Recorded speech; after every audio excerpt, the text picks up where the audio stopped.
Hey, fifth graders. As you can see, I'm here in the Carnegie Library. It's inside this mansion, the Carnegie Mansion, and it's this amazing library, two-story library. I'm just kind of exploring and was going to relax a little and check out all the books that are in here. Sounds pretty awesome, right? Does to me. I love to read, but it's actually not that great because you see the guy who owns this mansion, nobody knows where he is, but he had gone traveling and into this island. I mean, you might have heard something about this. All these dinosaurs had escaped all over this island. And so they were going to have to completely destroy the island. And as they were getting ready to do that, he found some eggs and he decided to bring all these eggs back here.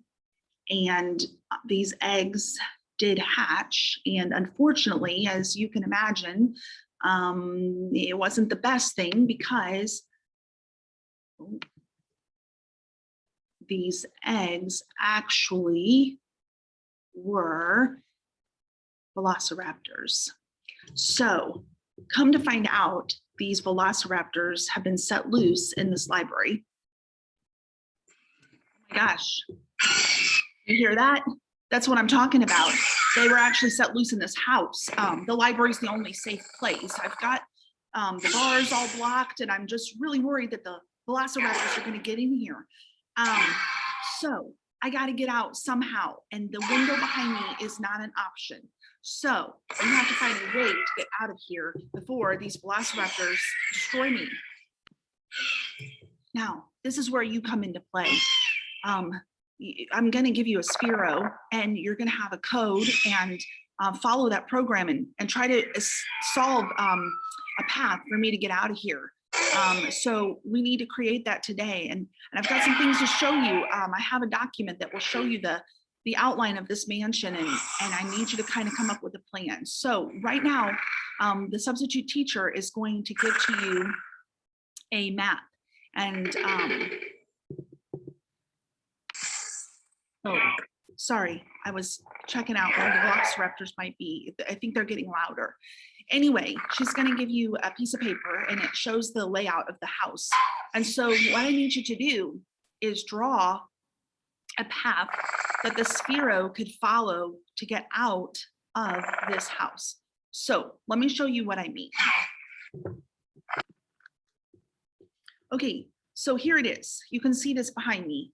This will show you kind of the layout of this house that I'm in, this huge mansion. There's 5 floors to this mansion, but this is the floor that I'm on right now.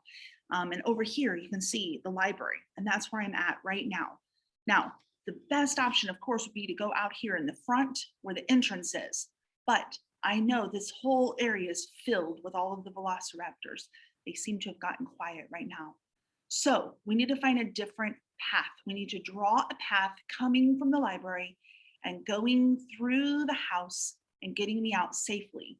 Now, here's what you won't know when you do your path with the sphero. You may go into the drawing room right here, and there could be velociraptors in that room. So this will be kind of like a game that we do in class. But what we're going to do today first is you're going to take this map that they're going to hand to you, or this layout of the house, and just draw a path that you think a sphero could follow. Now, the sphero cannot hit any walls. It has to go through only doors. It can't go through a window, okay? And the idea is to try to find a way out of the house. And this should be pretty easy. But I want you to think about, can you make the sphero make a curved line? Because you're not going to just use it as like a joystick to drive it, and you're not going to just draw the path. You have to actually do the code or the program for it to go out. So we know how to make it go straight or to turn and to go another way, because we know how to do angles. We've done that. Most of classes should have done that.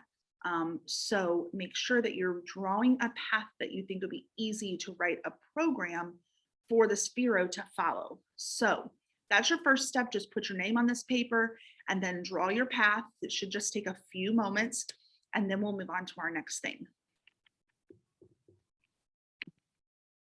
Okay, now that was probably really easy, honestly, right? So let me tell you what we're actually going to do. You can see behind me now a completely different layout. And so I have drawn this mansion. I've designed the main floor of this mansion because we are going to do a game. We're going to call it Jurassic Code Mansion Mayhem. And each of you today is going to create your main floor, just like you see behind me right now, with your own layout that you wanted to have. It'll have the openings in it. And then you can also mark 5 places where velociraptors are. So a circle with a V in it, that would mark a velociraptor, but you can only put 5 locations of that on your paper. Okay, when we come back to school, we're going to turn these into, we won't use all of them, that would be impossible, but I'll pick some of them and then we will make this really big so it kind of fills a big part of the room. And then we will work in teams to code our spheros to travel through here. And wherever those velociraptors are, we may put velociraptors there. We may put some like bonus cards. So you'll kind of never know if you're going to go into a room and there's a velociraptor there and you have to go back to the library and start over. Or if you get some kind of other card that, you know, maybe says, okay, you get to go to this room or something like that. Okay. And I'll show you the cards when we actually play. But the goal today is for you to create this maze like mine. Basically, you can make it look more like a maze if you want to, but I thought it was the easiest just to kind of design like a floor plan for a house. So I'm going to kind of move out of the way and just kind of point and show you kind of what I did. So what I did first is I actually put my library in the very center of my layout. So this is a little hard to point, but I'm going to try. So there's my library, because that is always going to be our starting point, is the library. So I did mine in the very center of the house, so it was a little harder to get out. These for me, if I can use my finger and figure this out, okay, right there, the rectangle would be like a door. So you can see that I actually have basically 5 exits plus the garage doors. So all of those are places where you would be able to get out. The other thing you notice is, you know, I just made up which rooms I wanted. So just to give you some ideas, in mansions, a lot of times they might have, like I have an entry hall, okay? So most of us probably don't have this huge area when you come in our house, it's just an entry hall. But that, you know, you might usually have like in a big fancy mansion. This right next to that is the staircase. You could even draw your stairs in if you wanted that are going like upstairs or downstairs, whatever. I put a bathroom right in the middle. I put like the kitchen in the back corner with a pantry, you know, a big walk-in pantry, kind of like a closet, really good space maybe to hide or for velociraptors to be hiding. A breakfast room, that would be like, you know, kind of like where you eat, but not real fancy eating. And then you have your dining room on the other side. You got a playroom. You've got, I think that says parlor up right in the front here. Okay, it leads into a garage. You have an office in the back corner. You have a sunroom over here and a game room and a living room. Now, probably in a real house, like this living room and dining room, there would be a doorway right here in this middle of those two, right? But I knew if I put doorways everywhere, it'd be really easy to get out. So I left it blocked up more because when people do my maze to get out, I don't want it to be super easy for them to escape. Okay, so maybe I want to make it where they have to either come out of the library and go into the dining room and the sunroom and out the back door, super easy, except, there's going to be a velociraptor in the sunroom, so they can't go that way. The only other option is to go through the breakfast room. Then they could go into the playroom and out.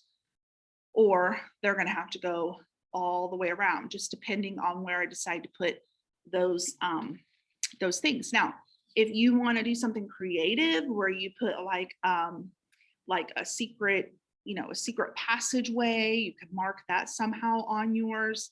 But just remember, don't get too complicated because we have to create this on our entire floor.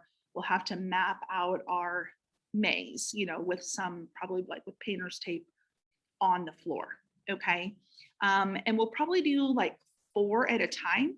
So you need to kind of visualize that you can use about a fourth of our classroom to make this. So I would take all of this, put it on in the corner of the room. I would put all those walls with a piece of tape, and then the sphero has to get through it without hitting any walls and without getting eaten by a velociraptor, obviously.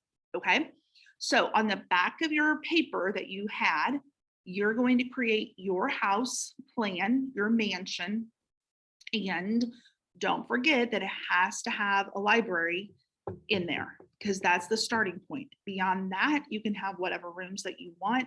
It's your design, it's your house. You can put the doors anywhere that you want. I will just leave this showing without me. And if you want the substitute to like freeze it on the board or just pause the movie, that's totally fine. But don't copy this one, do your own thing, be creative, come up with your own plan that you want to do. Okay. All right. So I'm going to move over for just a minute. And if you want to pause that right there.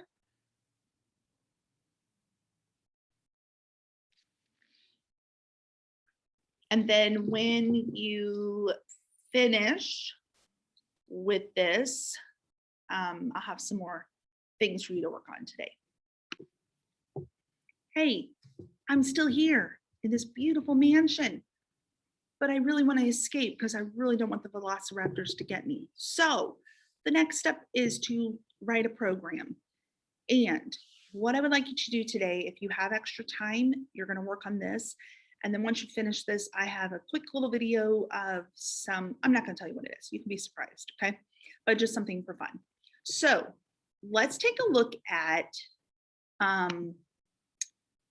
what you could use. Let me switch this really quick to an example of the coding, okay?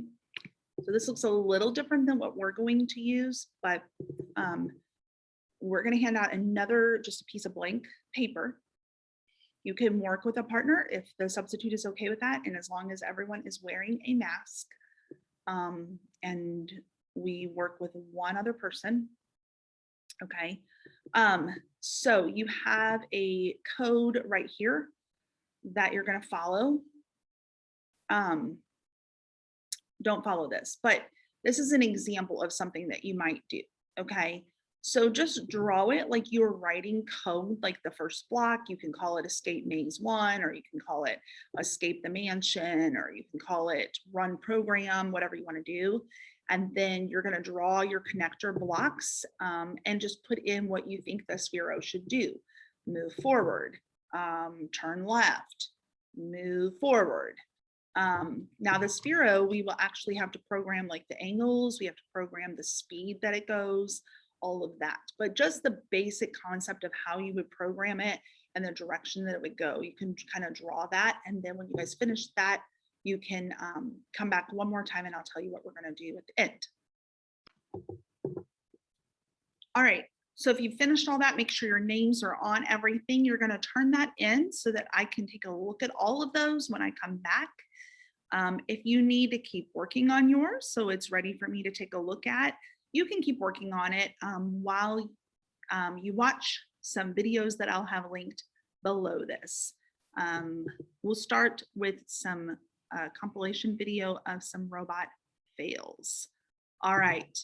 Hopefully you will not fail because I would like to escape from this mansion filled with velociraptors. See you later.